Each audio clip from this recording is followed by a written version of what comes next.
ሰላም እንደምን አላችሁ? በአገር ውስጥም በመላው ዓለም የምትገኙ የብርሃን ልጆች ቤተሰቦች፣ ቅን በጎ አድራጊዎች በሙሉ መምህር ያሬድ ብርሃኑ ነኝ። የብርሃን ልጆች የሕፃናትና የአረጋውያን መንደር ሰኔ 26 የተዘጋጀው ልዩ የገቢ ማሰባሰቢያ 20 ቀን ብቻ ቀረ።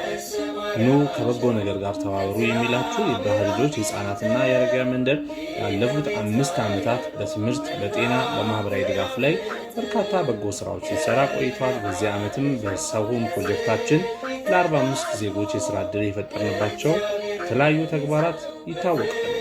ለ10 ዜጎች የስራ ዕድል የሚፈጥር የወንዶች የሴቶች ፀጉር ቤት ለማጠናቀቅ 3 ነገሮች ብቻ ይቀሩናል። መስታወት፣ ኮርኒስና የግድግዳ ማስዋብ ስራ። ይህንን ለማጠናቀቅ እስከ ሰኔ 30 ድረስ ሰኔ 26 ልዩ የገቢ ማሰባሰቢያ መርሃ ግብር በሶራምባ ሆቴል አዘጋጅተናል።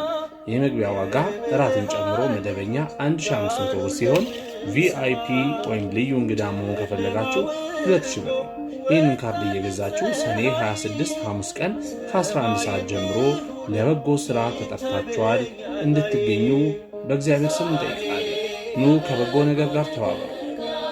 ካርዱን ለማግኘት በብርሃን ልጆች የቴሌግራም ቻናል በሶፍት ኮፒ አሊያም ደግሞ በብርሃን ልጆች ቢሮ እና በበጎ ፈቃደኞች እጅ ይገኛል። ለበለጠ መረጃ በ0911 749300 ወይም በ0977959595 በሆኑ ስልካችን ይደውሉልን። በገንዘብ ማገዝ የምትፈልጉ በኢትዮጵያ ንግድ ባንክ 1033 84 51079 በሆነው ቪሌጅ ኦፍ ላይት በሚለው አካውንታችን በገንዘብ እንድታግዙን በእግዚአብሔር ስም እንጠይቃለን። ኑ ከበጎ ነገር ጋር ተባበሩ።